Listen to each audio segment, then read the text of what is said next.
7:15 वाजलेत. प्रसारित करत आहोत कार्यक्रम कोरोना वृत्तविशेष.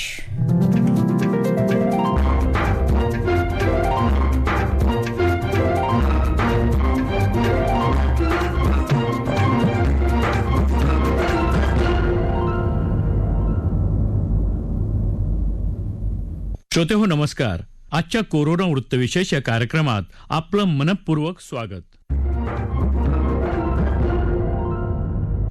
आजच्या या कोरोना वृत्तविशेषमध्ये आपण ऐकणार आहोत कोरोनाच्या संभाव्य तिसऱ्या लाटेत उद्योगांचं अर्थचक्र सुरू राहावं यासाठी कोविड विषयक टास्क फोर्स स्थापन करण्याचा राज्य सरकारचा निर्णय, राज्यातील उद्योग क्षेत्रासाठी त्याचं महत्त्व आणि त्यासाठीचं नियोजन या अनुषंगानं केलेली चर्चा.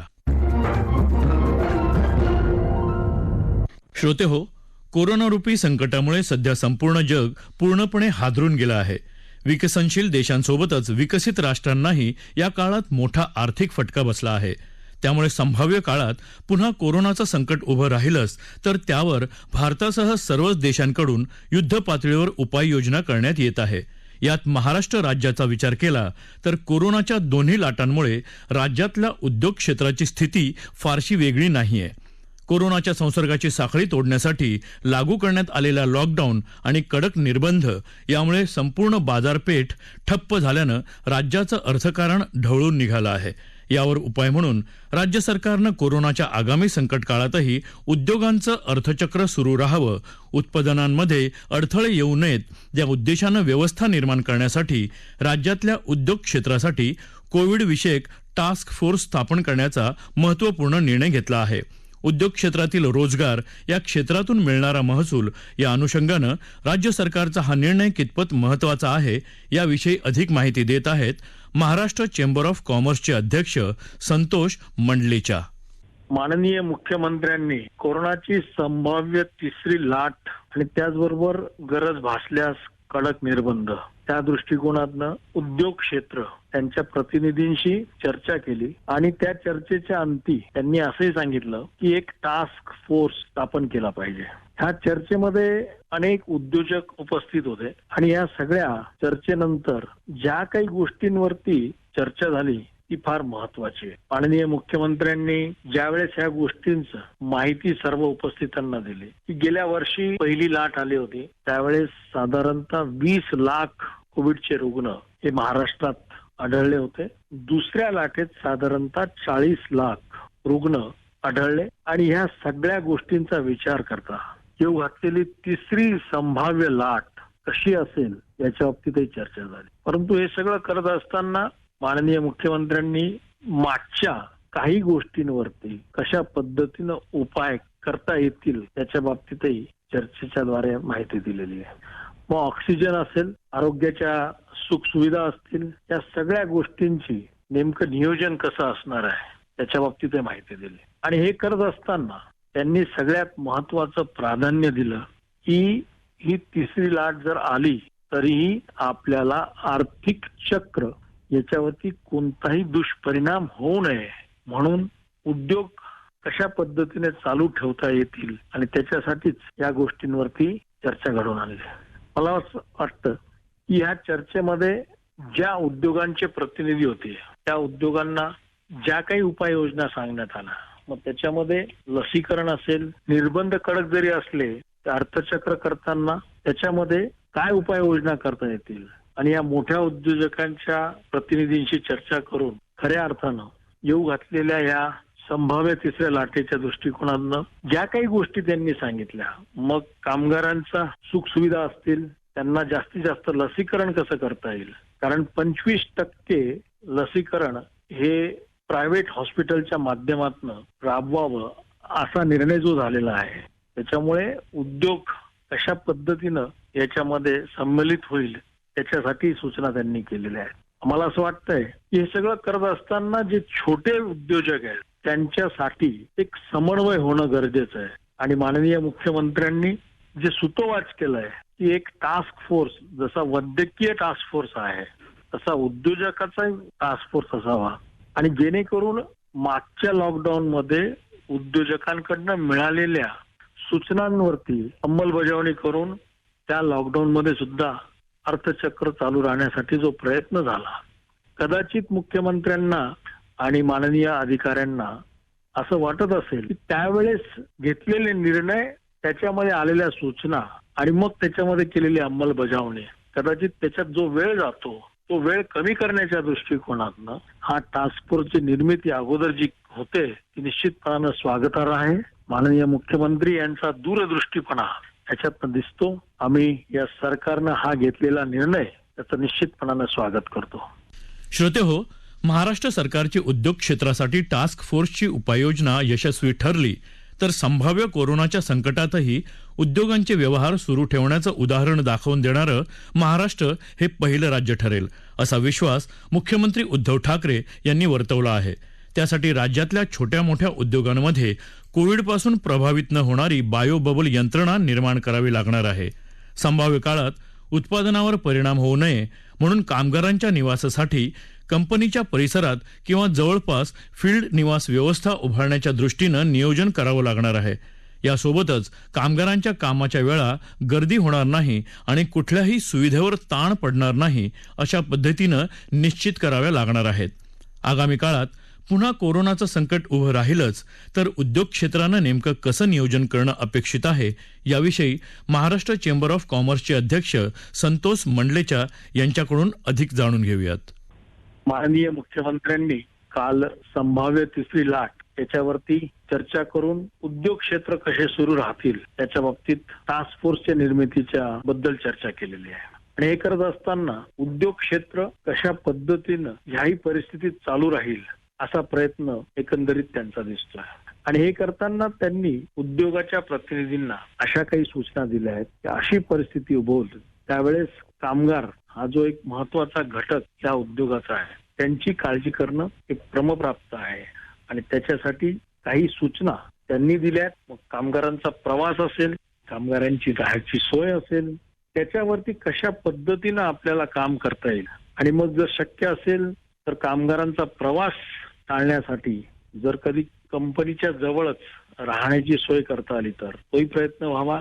परराज्यातनं जे काही कामगार आलेले आहेत त्यांना इथेच पुन्हा कशा पद्धतीनं ह्या परिस्थितीमध्ये आपल्याला स्थलांतरित न होता इथेच कार्यरत राहता येईल त्याही दृष्टिकोनातनं प्रयत्न झाले पाहिजे. आणि आता जो सरकारनं धोरण घेतलंय की 25% लसीकरण हे प्रायव्हेट हॉस्पिटलच्या माध्यमातून करावं आणि त्यासाठी कामगारांना जास्तीत जास्त ह्या लसीकरणामध्ये सामील करून घेण्यात यावं जेणेकरून संभाव्य तिसऱ्या लाटेमध्ये या कोरोनाची मुकाबला आपल्या सगळ्यांना मिळून करता येईल. असे अनेक सूचना माननीय मुख्यमंत्र्यांनी दिल्या. त्याच्यातनच एक गोष्ट निश्चितपणानं सगळ्यांच्या लक्षात येईल की सरकार हे अतिशय दूरदृष्टीनं काम करत आहे. पहिल्या लाटेत 20 लाख रुग्ण आढळली होती, दुसऱ्या लाटेत 40 लाख रुग्ण आढळली आणि म्हणून तिसऱ्या लाटेत संभाव्य जे आहे त्याच्यासाठी या उपाययोजना अतिशय चांगल्या पद्धतीनं दूरदृष्टी ठेवून हे सरकार कार्यरत आहे. त्याचं अभिनंदनच केलं पाहिजे. श्रोते हो, राज्यातील उद्योग क्षेत्राला कोरोना संकट काळातही नवजीवन देण्यासाठी सरकारनं या क्षेत्राशी निगडीत टास्क फोर्सची निर्मिती करण्याच्या दिशेनं महत्त्वपूर्ण पाऊल उचललं आहे. यापूर्वी कोरोनाच्या संसर्गाच्या भीतीमुळे बहुतांश कंपन्या आणि उद्योग बंद ठेवण्यात आले होते. मात्र पहिल्या लाटेच्या तुलनेत कोरोनाच्या दुसऱ्या लाटेच्या काळात अनेक उद्योजकांना आवश्यक ती खबरदारी घेऊन आपले उद्योग सुरू ठेवण्यात यश आल्याचं दिसून येतं. अशा उद्योगांमध्ये सध्या सुरू असलेली कामं, त्या ठिकाणी करण्यात आलेल्या कोरोना प्रतिबंधक उपाययोजना आणि कामगार वर्गाला कोरोनाचा संसर्ग होऊ नये यासाठी घेतलेली खबरदारी याविषयी बांधकाम उद्योगात प्रत्यक्ष नियोजन करणारे बांधकाम व्यावसायिक आणि एम्पायर रिअल्टीचे मालक चंद्रमणी मोहिते यांनी दिलेली माहिती आपण ऐकूयात.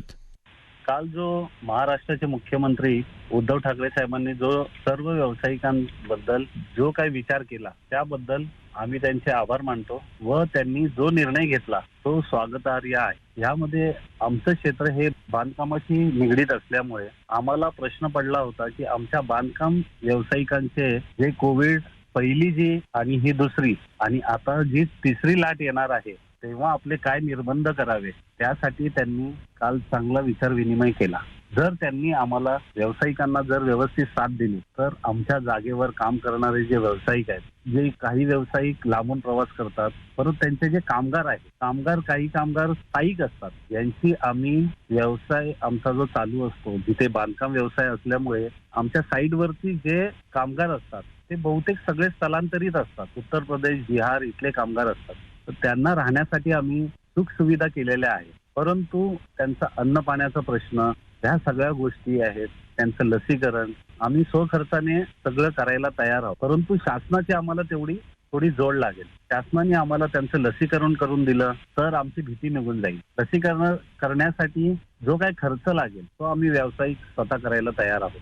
तसेच जे प्रवास करतात, जे आमच्या कामाशी निर्बंधित जी लोक आहेत, जी लोक प्रवास करतात, त्यांना प्रवासाचे पास दिले गेले पाहिजेत. आता ट्रेन बंद आहे. ट्रेन बंद असल्यामुळे आमचे साईट सुपरवायझर, साईट इंजिनियर, फायनान्सशी संबंधित असलेले लोक जे लांबून येतात, ट्रेन प्रवास बंद असल्यामुळे त्यांना येणं अशक्य होतं. ट्रेनचा प्रवास असेल त्याच्यामध्ये जर सूट भेटली, त्यानंतर ज्यांचं लसीकरण पूर्ण झालं आहे, पहिला डोस परत दुसरा डोस पूर्ण झाला आहे, अशा लोकांना जर थोडीफार मुभा दिली तर आमच्या क्षेत्राला थोडी चालना भेटेल. आणि जी येणारी तिसरी लाट आहे त्याच्या संबंधी आम्ही एकदम जागरूक राहू आणि जी काही ह्या गेल्या 1-2 वर्षातली जी आर्थिक नुकसान जे झालं आहे ते न होता आम्ही ते पूर्ण करू. व्यावसायिक बांधकाम क्षेत्रात जे काही कामगार आहेत ते कामगार आम्ही साईडवर राहण्यासाठी त्यांची सोय करणार आहोत. तशी सोय काही लोकांची केलेली आहे, त्यांची सोय केली आहे, त्यांच्या रेशन पाण्याची व्यवस्था केली आहे.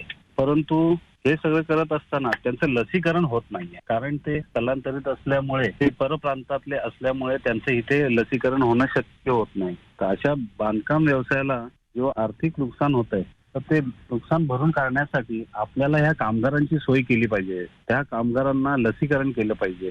जवळपास असणारे आरोग्य केंद्र असतील किंवा मेडिकल स्टाफ असेल, यांच्यापासून आपल्याला लसीकरण करून घेतलं पाहिजे. त्यासाठी सरकारने आम्हाला मदत केली पाहिजे. जोवर साईडवरती काम करणाऱ्या लोकांचं लसीकरण होत नाही तोवर ही भीती राहणारच की कोणाला कोरोना होणार किंवा काही होणार. त्याच्यामुळे त्यांचं लसीकरण करणं फार गरजेचं आहे. जर ते लसीकरण झालं नाही तर ह्या भीतीने लोक कामाला येत नाही. तसेच जे साईडवर काम करणारे लोक आहे हे काम करायला यायला घाबरतात. ते स्थानिक आम्ही सगळ्या सुविधा करून सुद्धा ते जागेवर राहण्यासाठी तयार होत, कारण त्यांचं लसीकरण झालं नाही. जर शासनाने त्यांचं लसीकरण केलं तर ते बिनधास्तपणे काम करू शकतात. पण आम्हीही त्यांच्या संपर्कात असतो, ते आमच्या संपर्कात असतात, तर कोणालाही त्रास होणार नाही. कारण जर कामगारांचं लसीकरण झालं तरच ते काम करण्यासाठी आपल्या सोयीचं पडेल आणि भीतीही राहणार नाही लोकांची. त्यानंतर त्यांना लागणारं जे काही शासन आम्हाला जर एवढी मदत केली तर त्या लोकांची राहण्याची सोय, राशन पाण्याची सोय, खाण्याची सोय सगळी काय आम्ही करायला तयार आहोत. आणि जो काय आर्थिक त्यांची सोय करायची असेल तीही करायला तयार आहोत. परंतु शासनाने आम्हाला थोडीफार मदत केली पाहिजे फक्त लसीकरणासाठी. जर लसीकरण झालं तर आपल्याला सगळं काय शक्य आहे. बांधकाम व्यावसायिक सोडून इतर दुसरे व्यावसायिक आहेत, त्यांचेही सेम प्रॉब्लेम आहेत. आज 4 वाजता बंद होत आहेत सगळे व्यवसाय, तर 4च्या नंतर काम करायला होत नाही. जर तुम्ही ते निर्बंध हटवलेत, पण ते केव्हा शक्य आहे जर लसीकरण झाले तर. आधी सगळ्यांचं लसीकरण करून घ्यावं आणि त्यानंतर हे निर्बंध उठवावे. लवकरात लवकर आज कुठेही लसीकरण केंद्रावर लस उपलब्ध नसतात किंवा नेमक्याच लोकांना लसी दिल्या जातात, तर लसीकरणाचा भरपूर साठा उपलब्ध करावा. कामगारांना, प्रवास करणाऱ्यांना, या सगळ्यांना लसीकरण करून दिलं तर फार उत्तम होईल. लसीकरण हा एकच उपाय राहिला आहे. जर लसीकरण झालं तर ही सगळी आर्थिक चणचण आहे ते सगळे प्रश्न सुटतील. शासनाने कृपया लसीकरण करावे आणि मी व माझ्या व्यावसायिक संबंधित जेवढे काही आमच्याशी संबंधित लोक आहेत त्यांचं एक पुन्हा मुख्यमंत्र्यांना एक निवेदन असेल की त्यांनी कामगारांकडे थोडं लक्ष द्यावं. कामगार जगला तर आपण जगू आणि ह्या देशाची आर्थिक परिस्थितीही सुधारेल. श्रोतेहो, कोरोनाच्या संकट काळात राज्य शासनाला पूर्णपणे सहकार्य करण्याचं तसंच उद्योगांच्या परिसरात कोविड-19 सुसंगत वर्तणूक राहील याची काळजी घेण्याचं उद्योगांच्या प्रतिनिधींनी खात्री दिली आहे.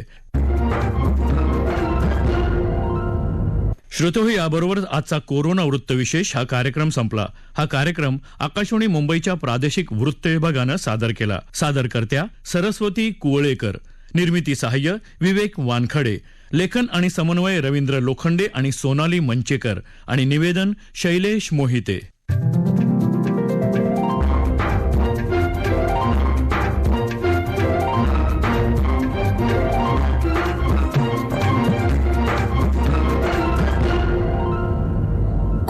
वृत्तविशेष.